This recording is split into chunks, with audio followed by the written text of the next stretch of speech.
Olá, gente, boa tarde. Eu vou passar para vocês um conteúdo que está no livro de vocês.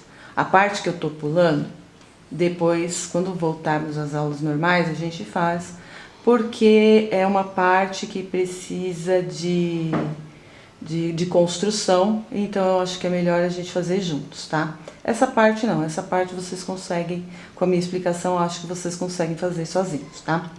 Então, o que eu vou falar para vocês é sobre os polígonos semelhantes, tá?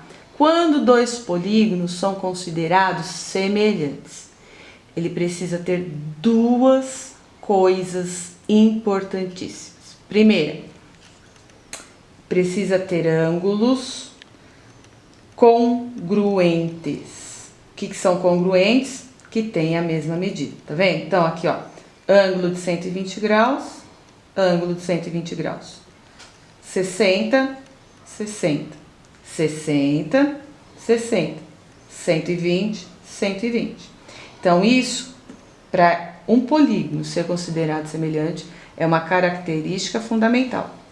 Outra característica é que os lados precisam ser proporcionais. Qualquer lado? Não, é sempre a base para base, lado para lado, tá? É sempre o seu correspondente, tá?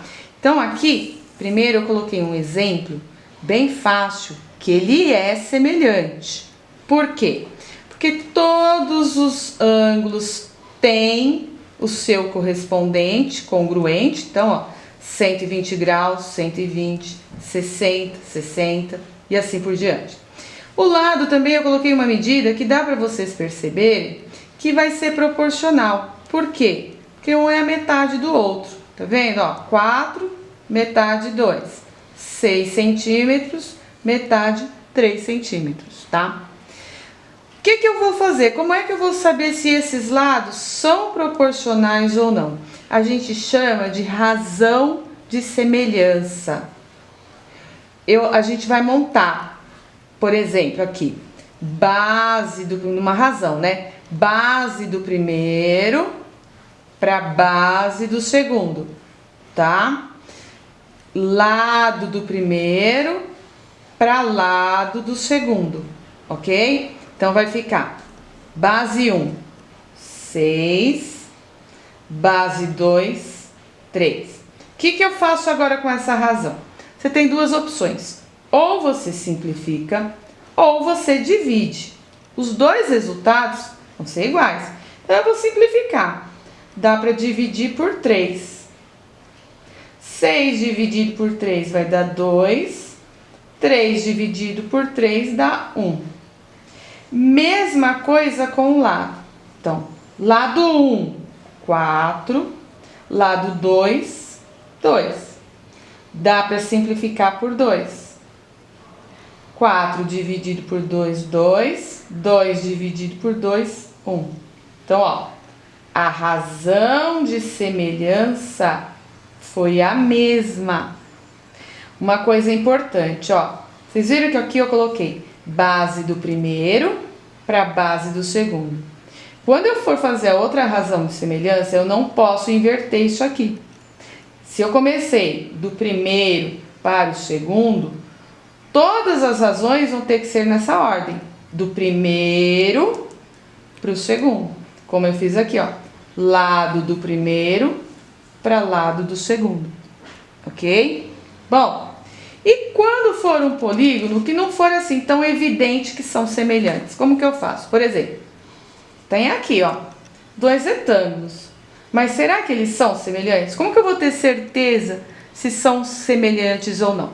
Então, primeira coisa, sempre olha os ângulos. Os ângulos correspondentes têm a mesma medida? Tem. No caso, são ângulos de 90 graus, fica fácil.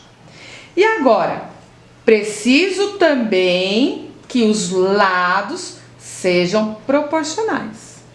Então, o que a gente vai fazer? A razão de semelhança, a razão de proporcionalidade. Então, eu pego, se eu for começar com o primeiro, base do primeiro para base do segundo. A altura do primeiro para a altura do segundo. Então, vamos lá. Então, aqui, ó, base do primeiro, 12. Base do segundo, 8. Dá para simplificar por 4. 12 dividido por 4, 3. 8 dividido por 4, 2. Então, para que eles sejam semelhantes, quando eu fizer esta razão, o resultado tem que ser esse.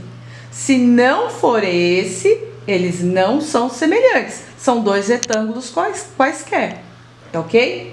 Então, vamos lá. Altura do primeiro, 4. Altura do segundo, 3. Dá para simplificar? Não, não dá para simplificar. Já tá irredutível, então. Então, ó, se vocês perceberem, os resultados são diferentes. Como eles são diferentes, esses dois retângulos aqui não são semelhantes. Por quê? Porque a razão de semelhança não foi a mesma. Ou seja, os lados não são proporcionais, tá? Para ser semelhante, eu preciso ter as duas características. Não adianta ter uma só, que são, no caso aqui, os ângulos. Eu preciso das duas características. Ângulos iguais e lados proporcionais. Tá certo, gente? Beijos!